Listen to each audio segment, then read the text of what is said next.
كيفاش داير ماتش حومه لهنا في كندا؟ انا اليوم راح نديك تلعب معايا. رحنا للاستاد اللي نلعبوا فيه اللي هو استاد بوبليك، يعني تلعب باطل. هكذا رانا لحقنا، راح يبدا الماتش دوك شويه داك دون 2 3 مينوت هكذاك. انا مازال ما شوفيتش. Attention tes commentaires là. Il y a beaucoup de Tunisiens ici là. Attention.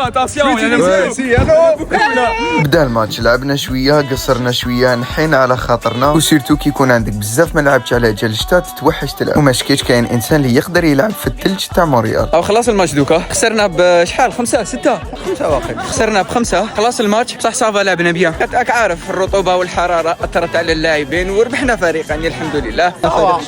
الحاجه المليحه سيكو لعبنا شمال افريقيا بلوس كنديا معنا، ما لعبنا الجزائر المغرب تونس. انا جزائري، يوسف الهيك جزائري، مع الهيك هادوما توانسه، الهيك هاوليك حسام تونسي، هذا هو كنديان. مغاربه تما كنا ديفيرسيتي، حنا بيناتنا في الغربه راك تشوف رانا كاع هكا قاعدين متجمعين كيف الحمد لله يا ربي. عندنا هذا الحارس العملاق تيبو كورتوا، والله ما خلاني نماركي قد ما تيريت الفوق لتحت وين تحب، والله ما خلاني نماركي على جال ولا خسرنا. المهم انت اقرا لي واش مكتوب في الكابشن وابوني نديك تحوس معايا.